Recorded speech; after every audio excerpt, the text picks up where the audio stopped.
Hello ಸ್ನೇಹಿತರೆ, ನಮಸ್ಕಾರ. ಎಲ್ಲರಿಗೂ ಸುಸ್ವಾಗತ ನಿಮ್ಮ ಚಾನಲ್ಗೆ. ಎಲ್ಲರೂ ಹೇಗಿದ್ದೀರಾ? ಚೆನ್ನಾಗಿದ್ದೀರಾ? ಇದು ಓದ್ಸಲ ಹಾಕಿದ ವಿಡಿಯೋದಲ್ಲಿ ಯಾರೂ ಪೂರ್ತಿಯಾಗಿ ಕೊನೆವರೆಗೂ ನೋಡಿಲ್ಲ ಅಂದ್ಕೊಂಡಿರ್ತೀನಿ. ಕೊನೆವರೆಗೂ ನೋಡಿದರೆ ಖಂಡಿತವಾಗ್ಲೂ ಕಂದಮ್ಮ ಇವಾಗ ಹೇಗಿದ್ದಾರೆ ಅಂತ ಹೇಳಿ ಕಮೆಂಟಲ್ಲಿ ಕೇಳ್ತಾ ಇದ್ರಿ. ಯಾಕಂದರೆ ಒಬ್ಬರು ಯು ಕೆಯಿಂದ ಮಾತ್ರ ಅವರ ಅಭಿಪ್ರಾಯನ ಹಾಕಿದ್ರು. ಸವಿತಾ ಸಿತಾರ ಇವಾಗ ಚೆನ್ನಾಗಿದ್ದಾರೆ ಅಂತ ನಾನು ಅಂದ್ಕೊಂಡಿರ್ತೀನಿ ಅಂತೇಳಿ ತುಂಬಾ ಖುಷಿ ಆಯಿತು ಕಮೆಂಟ್ಸ್ ಓದಿ. ಹಂಗಂತೇಳಿ ನಿಮ್ಮ ಮೇಲೆ ಕೋಪದಲ್ಲಿದ್ದೀನಿ ಅಂತ ಖಂಡಿತವಾಗ್ಲೂ ಅಂದ್ಕೊಬೇಡಿ. ಒಂದು ಏನನ್ನೋದು, ಅಯ್ಯೋ ಇವ್ರು ಕೇಳ್ತಾ ಇದ್ರಲ್ಲ ಕಂದಮ್ಮನ ಬಗ್ಗೆ ಅನ್ನೋದು ಆ ಥರ ಅನಿಸಿಕೆ ಅಷ್ಟೇ ನಂದು. ಆದ್ರೂ ಈ ವಿಡಿಯೋದಲ್ಲಿ ಇವತ್ತು ಸಿತಾರಾಗೆ ಏನಾಯಿತು ಅನ್ನೋದು ಇವತ್ತಿನ ವಿಡಿಯೋದಲ್ಲಿ ಖಂಡಿತವಾಗ್ಲೂ ತೋರಿಸ್ತೀನಿ. ಹಾಗೆ ಹೇಳ್ತೀನಿ ನಿಮಗೆ ನಮ್ಮ ತೋಟದಲ್ಲಿ ಯಾವ ತರಕಾರಿ ಬೆಳೆಸಿಲ್ಲ ಅಂತ ಹೇಳಿ ಅಂತ ಹೇಳ್ತಾ ಇದೆ ನೋಡಿ. ಕಲ್ಲಂಗಡಿ ಹಣ್ಣು ಸದಾ ಬೆಳೆಸಿದಾಯಿತು. ಇದೇ ವಿಡಿಯೋದಲ್ಲಿ ಈರುಳ್ಳಿಗಳು 2 ರೀತಿಯಾದ ಈರುಳ್ಳಿಗಳನ್ನು ಬೆಳೆಸಿದ್ದೀವಿ, ನೀವು ನೋಡ್ಬೋದು. ಹಾಗೆಯೇ ಈ ನಮ್ಮ ತೋಟದ್ದು ಈ ಸಲ ಮತ್ತು ಇನ್ನೊಂದು 2 ವಿಡಿಯೋದಲ್ಲಿ ಬರ್ಬೋದು ಅಷ್ಟೇ. ಯಾಕಂದರೆ ತೋಟ ಇನ್ನೇನು ಮುಗಿತಾ ಅಂತ ಸಮಯ ಬಂತು. ಕಂದಮ್ಮನ ಕರ್ಕೊಂಡು ಜೊತೆಯಲ್ಲಿ ಇವಾಗ ಕಂದಮ್ಮನಿಗೆ ಏನು ಅಂತಂದರೆ, ನಿಮ್ಮೆಲ್ಲರಿಗೂ ಗೊತ್ತಿದೆ ಪ್ಯಾರಿಸ್ಗೆ ಹೋಗಿದ್ವಿ ಅಂತ. ಪ್ಯಾರಿಸ್ಗೆ ಹೋಗಿ 10 ದಿವಸ ಮುಗಿಸ್ಕೊಂಡು 11ನೇ ದಿವಸ ನಾವು ಹೊರಡಬೇಕಾಗಿತ್ತು ಅಲ್ಲಿಂದ. ಪ್ರತಿ 10 ದಿವಸನೂ ತುಂಬ ಚೆನ್ನಾಗಿ ನಾವು ಸಮಯನ ಕಳೆದ್ವಿ, ನಾನು ಕಂದಮ್ಮ ಯಜಮಾನ್ರೆಲ್ಲ. ಕೊನೆ ದಿವಸ 10ನೇ ದಿವಸಕ್ಕೆ ನಾವು ಮೊನಾಲಿಸಾ ಪೇಂಟಿಂಗ್ ನೋಡಿಕೊಂಡು ಅವತ್ತು ಮತ್ತೆ ಇನ್ನೊಂದು ಸಲ ಐಫೆಲ್ ಟವರ್ ಹತ್ರ ಹೋಗಿ ಸಿತಾರಾಗೆ ಒಂದು ಚಿಕ್ಕದಾಗಿರೋ ಕೇಕ್ನ ನೆನಪಿಗೆ, ಯಾವುದೇ ಇದೆಲ್ಲ ಇರಲಿಲ್ಲ, ಒಂದು ನೆನಪಿಗೆ ಅಲ್ಲಿ ಸಿತಾರಾಗೆ ಕೇಕ್ನ ಕಟ್ ಮಾಡಿಸ್ಬೇಕು, ಈ ಥರ ನಾವು ನಿನ್ನ ಕರ್ಕೊಂಬಂದಿದ್ವಿ ಅಂತ ಹೇಳೋದಕ್ಕೆ. ಹಾಗೆ ವಿಡಿಯೋನೂ ಮಾಡಿಟ್ಕೊಬೇಕು, ಅದನ್ನ ತೋರಿಸ್ಬೇಕು ಅಂತ ಅಂದ್ಕೊಂಡಿದ್ವಿ. ಮತ್ತು ಬಟ್ಟೆ ಯಜಮಾನ್ರು ಏನೇನು ಕೊಟ್ಟಿದ್ರಲ್ಲ ಆರ್ಡ್ರಿಗೆ, ಅದನ್ನ ತೊಗೊಬೇಕಾಗಿತ್ತು ಅವತ್ತು. ಮೊನಾಲಿಸಾ ಪೇಂಟಿಂಗ್ ನೋಡ್ಕೊಂಡು ಆಚೆ ಬಂದಿದ ತಕ್ಷಣ ಸ್ವಲ್ಪ ಉಗುರು ಬೆಚ್ಚಗಿತ್ತು. ಅದಾಗಿದ್ದಾಮೇಲೆ ಬಟ್ಟೆನ ತೊಗೋದ್ವಿ. ಅಲ್ಲೂ ಸ್ವಲ್ಪ ಸುಮಾರಾಗಿದ್ದರು. ಇಂಡಿಯನ್ ಶಾಪ್ಗೆ ಹೋಗಿ ಶಾಪಿಂಗ್ ಮಾಡ್ಕೊಂಡು ತರಕಾರಿಗಳು ಮತ್ತು ಕರ್ಬೇವಿನ ಸೊಪ್ಪು ತೊಗೊಂಬರ್ಬೇಕು ಅನ್ನೋವಾಗ ಹೋಗಿ ಒಂದು 10 ಹೆಜ್ಜೆ ಇಟ್ಟಿದ್ದೀನಿ ಅನ್ಕೋತೀನಿ ಅಷ್ಟೇ. ಅಷ್ಟೊತ್ತಿಗೆ ಮಗು ನನ್ನ ಕಂದಮ್ಮನ ಯಾವತ್ತೂ ಹುಟ್ಟಿದಾಗ್ಲೂ ನಾನು ಕೇಳಿಲ್ಲ, ಆ ಥರ ಸೌಂಡ್ ಮಾಡಿದ್ರು. ಒಂದು ನಿಮಿಷವರೆಗೂ ನಾನು ಹೊರಗಡೆ ಕರ್ಕೊಂಡೋಗಿ ಅಂತೇಳಿ ಕೈ ತೋರಿಸ್ತಾನೆ ಇದ್ರು. ಮತ್ತು ಭುಜ ಹತ್ರ ಎಲ್ಲ ನಡೀರಿ ಅನ್ನೋ ಥರ ಮಾಡ್ತಾಯಿದ್ರು. ಏನಾಯಿತು ಒಂದು ನಿಮಿಷಕ್ಕಂತಲೇ ಗೊತ್ತಾಗಿಲ್ಲ ನಿಜವಾಗ್ಲೂ. ನಾನು ನಮ್ಮ ಯಜಮಾನ್ರು ಇನ್ನೂ ಹೋಗಿ ಏನು ನೋಡೇ ಇರಲಿಲ್ಲ, ಇನ್ನೂ ಹೋಗ್ತಾ ಇದ್ವಿ ತರಕಾರಿ ಜಾಗಕ್ಕೆ. ಅಷ್ಟೊತ್ತಿಗೆ ಆಚೆ ಬಂದುಬಿಟ್ವಿ. ಆಚೆ ಬಂದು ಕಾರಲ್ಲಿ ಕೂತಿದ ತಕ್ಷಣ ಸಮಾಧಾನ ಆಗಿಬಿಟ್ರು. ಏನಂತಲೇ ಗೊತ್ತಾಗಿಲ್ಲ. ಅವಾಗ ನೋಡಿದಾಗ ಸ್ವಲ್ಪ ಬಿಸಿ ಜಾಸ್ತಿ ಆಗೋಗಿತ್ತು, ಜ್ವರ ಜಾಸ್ತಿ ಆಗಿತ್ತು ಮಗುಗೆ. ಆಮೇಲೆ ಮೆಡಿಕಲ್ ಶಾಪಲ್ಲಿ ಹೋಗಿ ತೊಗೊಂಡು, ಆಮೇಲೆ ಕಲ್ಲಂಗಡಿನ ಹೇಳ್ತೀನಿ, ಅದು ಕಂಟಿನ್ಯೂ ಮಾಡ್ತೀನಿ. ಕಲ್ಲಂಗಡಿ ಹಣ್ಣು ಕೊನೆಗೆ ತುಂಬ ಆಸೆ ಇದ್ವಿ ಗಂಡ ಹೆಂಡ್ತಿ ಇಬ್ಬರೂ ಕಂದಮ್ಮನಿಗೆ ನಮ್ಮ ತೋಟದಲ್ಲಿ ನಾವು ಬೆಳೆಸಿರುವಂಥ ರುಚಿ ಹೇಗಿದೆ ಅಂತೇಳಿ ಸ್ವಲ್ಪ ಅದನ್ನು ತೋರಿಸ್ಬೇಕು, ನಾಲ್ಗೆ ರುಚಿ ಕೊಡಬೇಕು ಅಂತೇಳಿ. ಯಾಕಂದರೆ ಅವ್ರಿಗಿನ್ನೂ ಏನೂ ತಿನ್ನಿಸ್ತಾ ಇಲ್ಲ. ನಾನು ಅವಾಗವಾಗ ವಿಡಿಯೋದಲ್ಲಿ ಹೇಳ್ತಾ ಇರ್ತೀನಿ ನಿಮಗೆ, ಹಾಲು ಒಂದೇ ಕುಡಿಸ್ತಾ ಇರೋದು ಅಂತೇಳಿ. ಹಾಗೆ ದೇವ್ರಿಗೆ ಮಾಮೂಲಿ ಪ್ರತಿನಿತ್ಯನೂ ಪೂಜೆ ಮಾಡೋ ರೀತಿಯಲ್ಲಿ ಹಾಗೆ ದೇವ್ರಿಗೆ ಇವತ್ತೂ ಪೂಜೆ ಮಾಡಿ ದೇವರಲ್ಲಿ ಕೈ ಮುಗ್ದೆ ನನ್ನ ಕಂದಮ್ಮನಿಗೆ ಆದಷ್ಟು ಬೇಗ ಆರೋಗ್ಯನ ಸರಿ ಮಾಡಿ ನನ್ನ ಕಂದಮ್ಮ ಸರಿ ಹೋಗಬೇಕು ಅಂಥೇಳಿ ದೇವ್ರ ಹತ್ರನೂ ಬೇಡ್ಕೋದೆ. ದೀಪನೆಲ್ಲ ಹಂಚಿಸಿ ಪೂಜೆನೆಲ್ಲ ಮಾಡಿ ಇವಾಗ ಮತ್ತೆ ಕಂಟಿನ್ಯೂ ಮಾಡ್ತೀನಿ. ಅದಾಗಿ ಕಾರಲ್ಲಿ ಕರ್ಕೊಂಬಂದಾದಮೇಲೆ ಜ್ವರ ಇತ್ತು ಗೊತ್ತಾಯಿತು. ಆಮೇಲೆ ನಾವು ಐಫೆಲ್ ಟವರ್ ಹತ್ರ ಎಲ್ಲ ಹೋಗಿಲ್ಲ, ರೂಮ್ಗೆ ಹೋಗ್ಬಿಟ್ವಿ. ರೂಮ್ಗೆ ಹೋಗಿ ಸಿರಪ್ ತೊಗೊಂಡು ಬಂದ್ವಿ. ಕಂದಮ್ಮನಿಗೆ ನಾವು ನೆಕ್ಸ್ಟ್ ದಿವಸ ಬೆಳಗ್ಗೆ ಜರ್ನಿ ಮಾಡಬೇಕಾಗಿತ್ತು.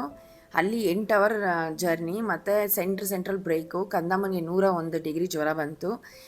ಹೆಂಗಿರೋ ಸಿರಪ್ ತೊಗೊಂಡಿದ್ನಲ್ಲ, ಸಿರಪ್ ಒಂದು 2 ಸಲ ಆಗದೆ ಬರೋ ಈ 8 ಅವರ್ ಜರ್ನಿನಲ್ಲಿ ಹೋಗಿದ ತಕ್ಷಣವೇ ಡಾಕ್ಟ್ರನ್ನ ನೋಡ್ಬಿಡ್ಬೇಕು ಅಂತ. ಯಾಕಂದರೆ ಸಿತಾರಾಗೆ ನೋಡೋ ಡಾಕ್ಟ್ರು ಅಷ್ಟು ಒಳ್ಳೆ ಡಾಕ್ಟರು. ನನಗೇನೋ ಥರ ಅವ್ರ ಮೇಲೆ ನಂಬಿಕೆ ಜಾಸ್ತಿ. ಮರುದಿನ ಇಮ್ಮಿಡಿಯೇಟಾಗಿ ಕರ್ಕೊಂಡೋಗಿ ಡಾಕ್ಟರ್ ಹತ್ರ ತೋರಿಸ್ದೆ.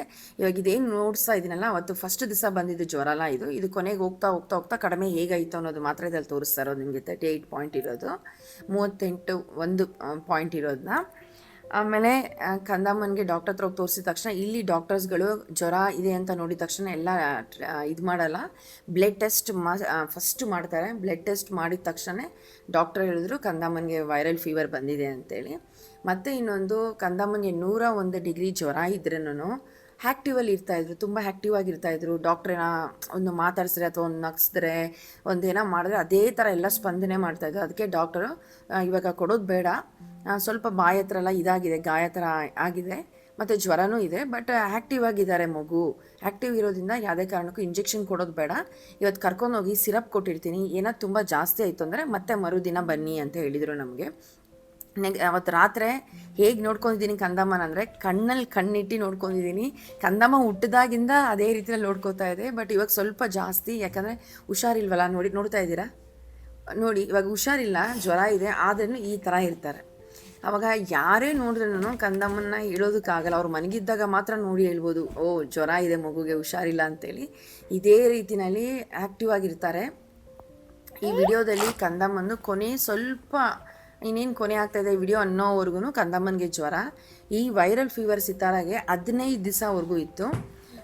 ರಾತ್ರಿ ಸ್ವಲ್ಪ ಜ್ವರ ಜಾಸ್ತಿ ಆಗ್ತಿತ್ತು. ಆವಾಗ ಸಿರಪ್ 1 ಸಲ 2 ಸಲ ಕೊಟ್ಟಿದ್ದೀನಿ ಅಷ್ಟೇ. ಅದಾದ ಮೇಲೆ ಬರೀ ನನ್ನ ಎದೆ ಹಾಲು ಮತ್ತು ಸಿತಾರನ ನೋಡ್ಕೊಂಡಿದ್ದಂಥ ರೀತಿ, ಅವಾಗವಾಗ ಬಟ್ಟೆನ ತುಂಬ ತೆಳ್ಳಗಿರುವಂಥ ಬಟ್ಟೆ ಹಾಕೋದು, ಉಗುರಿಗೆ ಬೆಚ್ಚಗಿರುವಂಥ ನೀರಲ್ಲಿ ಟವಲ್ನ ಇದು ಮಾಡಿ ಒರೆಸೋದು, ಮತ್ತು ಟವಲ್ನ ಹಾಕೋದು. ಇವಾಗ ಧ್ವನಿ ಕೇಳ್ಬೋದು ನೀವು ನೋಡಿ, ಧ್ವನಿನೇ ಚೇಂಜ್ ಆಗಿಬಿಟ್ಟಿದೆ ಕಂದಮ್ಮನಿಗೆ. ಆಗೋ ಈಗೋ ಕೊನೆಯಲ್ಲಿ ಸ್ವಲ್ಪ ಜ್ವರ ಎಲ್ಲ ಕಡಿಮೆ ಆಗಿ ಸ್ವಲ್ಪ ಚೆನ್ನಾಗಾದ ಮೇಲೆ ಒಂದು ಸ್ವಲ್ಪ ರುಚಿನ ತೋರಿಸಿದ್ದೀನಿ, ನೀವು ನೋಡ್ಬೋದು. ಇವಾಗ ನಮಗೆ ಗಂಡ ಹೆಂಡ್ತಿಗೆ ಇಬ್ಬರಿಗೂ ಸಮಾಧಾನ ಆಯಿತು. ನಾವು ಬೆಳೆಸಿದಂಥ ಕಳಂಗ್ರಿಯನ್ನು ಕಂದಮ್ಮನಿಗೆ ಕೊಟ್ಟು ರುಚಿ ತೋರಿಸಿದ್ವಿ ಅನ್ನೋದು ತುಂಬಾ ಖುಷಿ ಆಯಿತು. ಕಲ್ಲಂಗಡಿ ಹಣ್ಣಲ್ಲಿ ಹಣ್ಣಿಗಿಂತ ಬೀಜನೇ ಜಾಸ್ತಿ ಇತ್ತು, ತುಂಬ ಬೀಜ ಇತ್ತು. ಹಾಗೆ ನೀವು ನೋಡ್ಬೋದು ಕಂದಮ್ಮನಿಗೆ ತಲೆಗೆ ಸ್ನಾನ ಮಾಡಿಸಿ 15 ದಿವಸ ಆಗಿದೆ.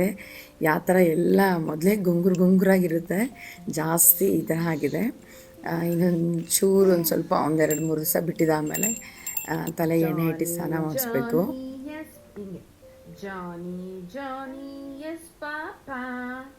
Eating sugar, no papa. Telling a lies, no papa.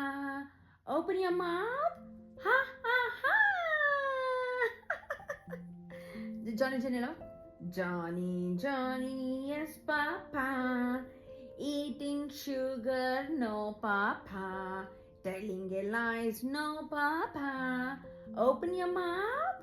Ha ha ha.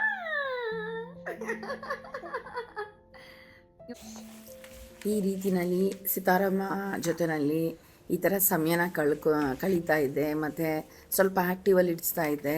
ಅಡುಗೆ ಪಡುಗೆನೆಲ್ಲ ಸೈಡಲ್ಲಿ ಇಟ್ಬಿಡ್ತಾ ಇದ್ದೆ, ಯಾಕಂದರೆ ಬೆಳಗ್ಗೆನೇ ಮಾಡಿ ಮುಗಿಸ್ಬಿಡ್ತಾ ಇದ್ದೆ, ಕಂದಮ್ಮನಿಗೆ ತುಂಬ ಸಮಯ ಕೊಡಬೇಕು ಅಂತೇಳಿ. ನೋಡಿ, ಅವ್ರ ಸಂಗೀತ ಕ್ಲಾಸ್ ಅಂತೂ ಯಾವುದೇ ಕಾರಣಕ್ಕೂ ನಿಂತಿಲ್ಲ. ಅವ್ರ ಸಂಗೀತ ಕ್ಲಾಸು ಕಂಟಿನ್ಯೂ ಮಾಡ್ತಾನೇ ಇದ್ದಾರೆ. ಆದರೆ ಈ ಸಮಯದಲ್ಲೂ ಸಿತಾರಾಗೆ ಜ್ವರ ಇತ್ತು, ಲೈಟಾಗಿ ಜ್ವರ ಇತ್ತು. ಪ್ರತಿ ದಿವಸದ್ದು 1 ದಿವಸದಿಂದ ಆಗಿಲ್ಲ, ಯಾಕಂದ್ರೆ ಅವತ್ತು ಜರ್ನಿ ಮಾಡ್ತಾ ಇದ್ವಲ್ಲ.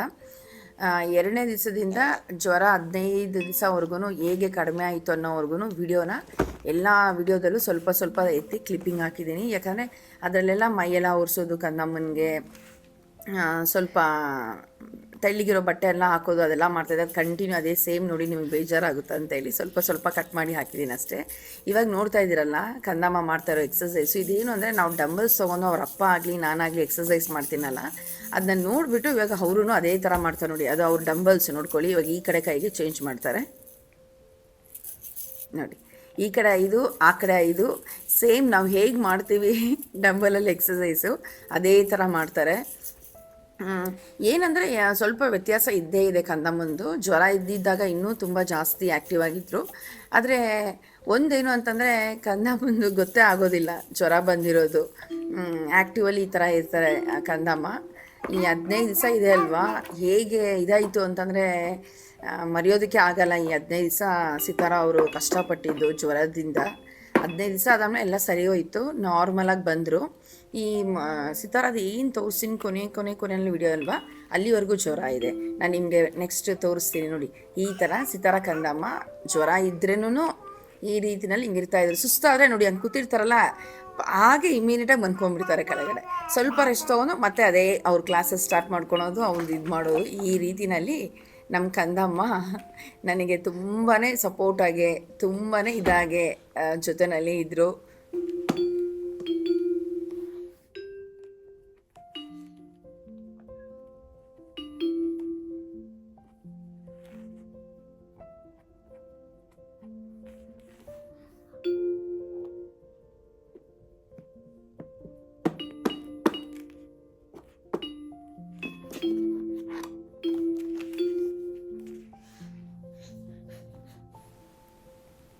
ನೋಡ್ಕೊಳ್ಳಿ, ಹಾಗೆ ನೋಡಿ ಈ ಥರ ಇಷ್ಟು ಜೋರಾಗಿ ಮಾಡ್ತಾ ಇರ್ತಾರೆ. ಸುಸ್ತಾಗಿದ ತಕ್ಷಣ ಹಾಗೇ ಮಕ್ಕೊಂಡು ಸ್ವಲ್ಪ 1 ಸೆಕೆಂಡ್ಗೆ ರೆಸ್ಟ್ ತೊಗೊಂಡು ಮತ್ತೆ ಇದು ಮಾಡೋದು ನೋಡಿ.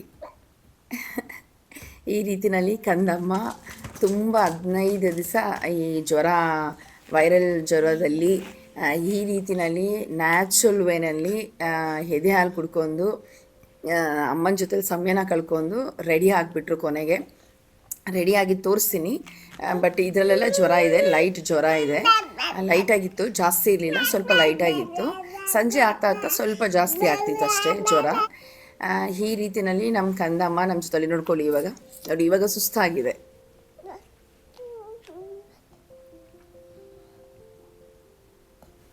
ಹಾಗೆ ಎಲ್ಲರಿಗೂ ಇನ್ನೊಂದು ವಿಷಯ ಹೇಳಬೇಕಾಗಿತ್ತು. ಏನು ಅಂತಂದರೆ, ದಯವಿಟ್ಟು ನಾನು ಕಂದಮ್ಮನಿಗೆ ವೈರಲ್ ಫೀವರ್ ಬಂದಾಗ ಈ ರೀತಿನಲ್ಲಿ ನೋಡ್ಕೊಂಡಿದ್ದೀನಿ ಮತ್ತು ಈ ಥರ ಮಾಡಿದ್ದೀನಿ ಅಂತೇಳಿ ದಯವಿಟ್ಟು ನೀವುಗಳು ಮನೆಯಲ್ಲಿ ಆ ಥರ ಮಾಡೋಕ್ಕೆ ಹೋಗಬೇಡಿ. ಯಾಕಂದರೆ ಒಂದೊಂದು ಕಂದಮ್ಮಂದು ಒಂದೊಂದು ತಾಯಿಗಳದ್ದು ಬೇರೆ ರೀತಿಯಲ್ಲಿರುತ್ತೆ. ಜ್ವರ ಬಂದಾಗ ಕೆಲವು ಮಕ್ಕಳು ತಡ್ಕೋತಾರೆ, ಕೆಲವು ಮಕ್ಕಳು ತಡ್ಕೊಳಲ್ಲ. ಎಳೆ ಮಕ್ಕಳಿರೋ ಕಾರಣದಿಂದ ನಾವೇನೂ ಹೇಳೋದಕ್ಕಾಗಲ್ಲ. ಇದು ನಂದು ಬೇರೆ ಇದು. ಯಾಕಂದರೆ ಇಲ್ಲಿರೋ ಡಾಕ್ಟರ್ ಹೇಳಿದ್ದು ಮತ್ತು ನಾನು ನೋಡ್ಕೊಂಡಿದ್ದ ರೀತಿಯೇ ಬೇರೆ ಇರುತ್ತೆ. ದಯವಿಟ್ಟು ನಿಮ್ಮ ಮನೆ ಮಕ್ಕಳಿಗೆ ಏನಾದೊಂದು ಜ್ವರ ಅಥವಾ ಏನೇ ಮಕ್ಕಳಿಗೆ ಬಂದ್ರೂ ನಿಮ್ಮ ಮನೇಲಿರುವಂಥ ದೊಡ್ಡವ್ರು ಏನು ಹೇಳ್ತಾರೆ ಮತ್ತು ಡಾಕ್ಟರ್ಸ್ಗಳೇನು ಹೇಳ್ತಾರೆ, ಡಾಕ್ಟರ್ ಯಾವ ರೀತಿಯಲ್ಲಿ ಟ್ರೀಟ್ಮೆಂಟ್ ಕೊಡ್ತಾರೆ ಮತ್ತು ನಿಮ್ಮ ಅಭಿಪ್ರಾಯ ಏನಿರುತ್ತೆ, ಇದೆಲ್ಲನೂ ತುಂಬ ಮ್ಯಾಟರ್ಸ್ ಆಗುತ್ತೆ. ಆ ರೀತಿಯಲ್ಲಿ ನಿಮ್ಮ ಮನೆಯವರು ಹಿರಿಯಕರು ಏನು ಹೇಳ್ತಾರೆ ಮತ್ತು ಡಾಕ್ಟರ್ಸ್ಗಳಿಗೆ ಹೇಗೆ ಟ್ರೀಟ್ಮೆಂಟ್ ಕೊಡ್ತಾರೆ ಆ ಥರ ತೊಗೊಳ್ಳಿ. ಓಕೆನಾ? ನಾನು ಮಾಡಿದೆ ಅಂತ ನೀವು ಮಾಡೋಕ್ಕೆ ಹೋಗಬೇಡಿ. ಯಾಕಂದರೆ ಒಂದೊಂದು ಮಗುದು ಒಂದೊಂದು ಥರ ಇರುತ್ತೆ, ಮುಂಚೆನೇ ಹೇಳಿದ್ದೀನಿ. ಈ ರೀತಿಯಲ್ಲಿ ಕಂದಮ್ಮನ ಜೊತೆಯಲ್ಲಿದ್ದೆ. ಮತ್ತು ಇನ್ನೊಂದು ಸ್ನೇಹಿತರೆ, ನಿಮ್ಗೆ ಇನ್ನೊಂದು ವಿಷಯ ಹೇಳಬೇಕು. ನಾನು ಈ ಥರ ಅಂದ್ಕೊಂಡಿದ್ದೀನಿ, ಈ ವಿಡಿಯೋ ರೆಕಾರ್ಡ್ ಮಾಡ್ಬೇಕಾದ್ರೆ ಮನಸ್ಸು ಅನ್ಕೋತಾ ಇದ್ದೀನಿ, ಇದು ಸೋಮವಾರ ಈ ವಿಡಿಯೋನ ರಿಲೀಸ್ ಮಾಡ್ತೀನಿ. ಮಂಗಳವಾರದಿಂದ ಹಿಡಿದು ಮಂಗಳವಾರ ಬುಧವಾರ ಬರೋವಂಥ ವಿಡಿಯೋ ತುಂಬಾ ಇಂಟ್ರೆಸ್ಟಿಂಗಾಗಿರುತ್ತೆ. ಯಾಕಪ್ಪ ಅಂತಂದರೆ, ತುಂಬ ದಿವಸದಿಂದ ಈ ವಿಷಯನ ಹೇಳಬೇಕು ಅಂತ ಅಂದ್ಕೊಂಡಿದ್ದೆ. ದೊಡ್ಡ ವಿಷಯ ಹೇಳಬೇಕು ನಿಮಗೆ ಅಂತ ಕಾಯ್ತಾ ಇದ್ದೆ ನಾನು. ಯಾಕಂದರೆ ನನ್ನ ತವ್ರ ಮನೆಯವ್ರ ಹತ್ರನೂ ಎಲ್ಲರ ಹತ್ರನೂ ಪ್ರಾಮಿಸ್ ತೆಗೆಸ್ಕೊಂಡ್ಬಿಟ್ಟಿದ್ದೆ. ಯಾಕಂದರೆ ಅಮ್ಮ ಅವ್ರಿಗೆ, ತಮ್ಮ ಅಕ್ಕ ಅವ್ರಿಗೆಲ್ಲ ಜಾಸ್ತಿ ಜನ ಸಿಗ್ತಾ ಇರ್ತಾರೆ. ಅವಾಗ ನನ್ನ ಸಬ್ಸ್ಕ್ರೈಬರು ಕೇಳ್ತಾ ಇರ್ತಾರಂತೆ, ಹೇಗಿದ್ದಾರೆ ಸವಿತಾ ಅವರು, ಮಗು ಹೇಗಿದೆ ಅಂತೆಲ್ಲ ಅವ್ರು ಹೇಳ್ಬಿಡ್ತಾರಂತ ಎಲ್ಲರ ಹತ್ರ ಪ್ರಾಮಿಸ್ ತೆಗೆಸ್ಕೊಂಡಿದ್ದೆ. ಯಾಕಂದರೆ ನಾನು ನೋಡ್ಕೊಳ್ಳಿ, ಈ ರೀತಿ ಹೇಳ್ತೀನಿ, ಕಂಟಿನ್ಯೂ ಮಾಡ್ತೀನಿ ನೋಡಿ. ಇವಾಗ ಈ ಥರ ಒಂದು ಸ್ವಲ್ಪ ಜ್ವರ ಬಂದಾಗ ಒಂದು ರಾಗ ಅಂತ ಈ ಥರ ಮಾಡಿದ್ರೆ ಸಾಕು, ಕಂದಮ್ಮನಿಗೆ ಸುಮಾರಾಗಿ ಸರಿ ಇದು ಮಾಡಿಬಿಡ್ತಾರೆ. ನೋಡ್ಕೊಳ್ಳಿ. ಬಾಯ್ ಬಾಯ್ ಬಾಯ್ ಬಾಯ್.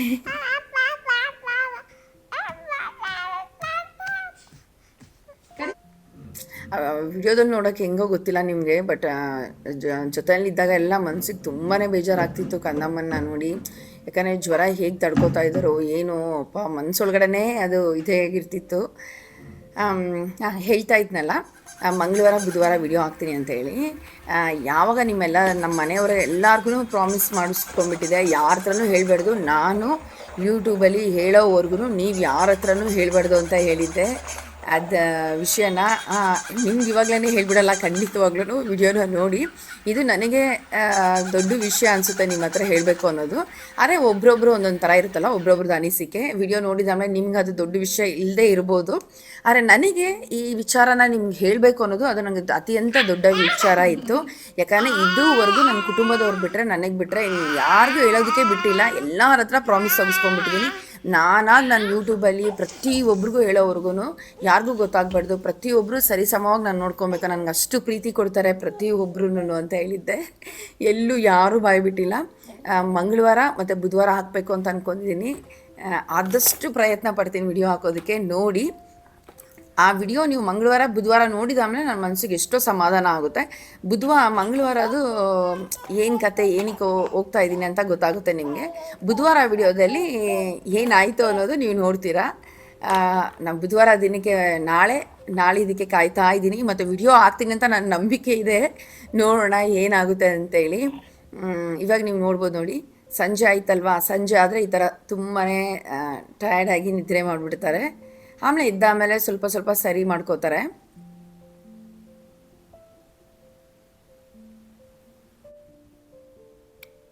ಇವಾಗ ನೋಡ್ಬೋದು, ಇವಾಗ ಕಂದಮ್ಮ ಕಂಪ್ಲೀಟಾಗಿ ರೆಡಿ ಆಗಿಬಿಟ್ರು. ಪ್ರತಿ ಜ್ವರ ಎಲ್ಲ ಹೋಗಿ ಆರೋಗ್ಯವಾಗಿ ತುಂಬ ಚೆನ್ನಾಗಿವಾಗಿದ್ದಾರೆ. ನೀವು ನೋಡ್ಬೋದು ಈ ವಿಡಿಯೋಯಿಂದ.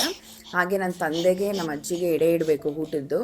ದೇವ್ರ ಹತ್ರನೂ ಬೇಡ್ಕೊಂಡಿದ್ದೆ, ನಮ್ಮ ಅಪ್ಪಗೂ ಬೇಡ್ಕೊಂಡಿದ್ದೆ, ನಮ್ಮ ಅಜ್ಜಿ ಹತ್ರನೂ ಬೇಡ್ಕೊಂಡಿದ್ದೆ. ಮಗು ಸರಿ ಹೋಗಿ ಚೆನ್ನಾಗಿ ಆಗಿಬಿಟ್ರೆ ಎಡೆ ಇಡ್ತೀನಿ ಅಂತೇಳಿ. ಅದೇ ರೀತಿಯಲ್ಲಿ ರೆಡಿ ಆಗಿಬಿಟ್ರು ನಮ್ಮ ಕಂದಮ್ಮ. ಏನೇ ರೆಡಿ ಆಗಿದ್ದೇನೋ ಮುಖದಲ್ಲಿ ಸ್ವಲ್ಪ ಸಣ್ಣ ಆಗಿದ್ದಾರೆ ಕಂದಮ್ಮ. ಇದು ಮರುದಿನ ಮರುದಿನ ಇವತ್ತು ನನ್ನ ತಂದೆಗೆ ನನ್ನ ಅಜ್ಜಿಗೆ ಎಡೆನ ಇಡ್ತಾ ಇದ್ದೀನಿ. ಊಟ ಎಲ್ಲ ಅಡುಗೆಗಳೆಲ್ಲ ತಯಾರಿ ಮಾಡ್ಕೊಬೇಕು. ಇವತ್ತು ಬೆಳಗ್ಗೆ ನಾನು 3 ಗಂಟೆಗೆ ಎದ್ದಿರೋದು. ಇದು ಸ್ವಲ್ಪ 6 ಗಂಟೆ ಮೇಲೆ ರಂಗೋಲಿ ಆಚೆ ನೀರು ಹಾಕಬೇಕು ಅಂದರೆ ಇವತ್ತು ರಂಗೋಲಿ ಹಾಕೋಂಗಿಲ್ಲ, ನೀರು ಹಾಕಬೇಕಲ್ಲ ಬಾಗಿಲಿಗೆಲ್ಲ ನೀರು ಹಾಕಬೇಕು ಅನ್ನೋ ಸಮಯದಲ್ಲಿ ಮನೆಯಲ್ಲಿ ಬೆಳಗ್ಗೆ ಹೊತ್ತೆ ಸುಪ್ರಭಾತ ಹಾಡಾಕ್ಬಿಟ್ಟಿರ್ತೀನಿ. ಮತ್ತು ಇದು ಆಚೆ ಬಂದು ನಮ್ಮ ತೋಟನ ನೋಡ್ಕೊಂಡು ಈ ಥರ ಈ ಮಂಜಲ್ ಸಮಯ ಕಳೆಯೋದಿರುತ್ತಲ್ಲ, ಅದೊಂಥರ ಅದ್ಭುತವಾಗಿರುತ್ತೆ. ಹಾಗೆ ನಮ್ಮ ಕಂದಮ್ಮ ಎದ್ದೋಳಿದ್ದಾರೆ, ಕೂತಿದ್ದಾರೆ. ಅವ್ರಿಗೆ ಮೈ ಸ್ನಾನನೂ ಮಾಡಿಸಿದಾಯಿತು. ತಲೆಗೆ ನಾಳೆ ಮಾಡಿಸ್ತಾ ಇದ್ದೀನಿ ಕಂದಮ್ಮನಿಗೆ. ಇವಾಗ ನೀವು ನೋಡ್ಬೋದು ಕಂದಮ್ಮನಿಗೆ ಅತಿಥಿ ಬಂದಿದ್ದಾರಲ್ಲ, ಅವ್ರನ್ನ ನೋಡೋ ಇದರಲ್ಲಿ ತುಂಬ ಬ್ಯುಸಿ ಇದ್ದಾರೆ. ಈ ಬೆಕ್ಕು ಅಂದರೆ ತುಂಬ ಇಷ್ಟ ಸಿತಾರಾಗೆ. ಇದೊಂದೇ ತೀರಾ ಗ್ಲಾಸ್ ಹತ್ರ ಬಂದು ಕುತ್ಕೊಂಡಿರುತ್ತೆ. ಕಂದಮ್ಮ ಆ ಹೂ ಅನ್ನೋವ್ರಿಗೂ ಅದನ್ನು ಬಾಲ ಅಲ್ಲಾಡಿಸ್ತಾ ಇರುತ್ತೆ ನೋಡಿ ಈ ಬೆಕ್ಕೆ. ಹಾಗೆಯೇ ನಮ್ಮ ತೋಟದಲ್ಲೇ ಹೂವು ಇರೋ ಕಾರಣದಿಂದ ಎಲ್ಲ ಹೂವುಗಳನ್ನೆಲ್ಲ ಕಿತ್ಕೊಂಬಂದು ನಮ್ಮ ಅಜ್ಜಿಗೆ ಮತ್ತು ನಮ್ಮ ಅಪ್ಪಗೆ ನನ್ನ ಕೈಯಾರ ಕಟ್ಟಿ, ಕಂದಮ್ಮನ ಧ್ವನಿ ಹಿಂದೆ ಕೇಳ್ಬೋದು ನೀವು, ಅಂತ ಇರ್ತಾರೆ, ಕಟ್ಟಿ ವಿಡಿಯೋದು ನೋಡಿದೆ ನಾನು. 2 ಅವರ್ 15 ನಿಮಿಷ ಇದೆ. ಆ ಕಾರಣದಿಂದ ವಿಡಿಯೋ ಹಾಕಿಲ್ಲ. ನೀವು ನೋಡ್ಬೋದು ಇವಾಗ ಏನೇನು ಮಾಡಿದ್ದೀನಿ ಅಂತ ಹೇಳ್ತೀನಿ ನಿಮಗೆ.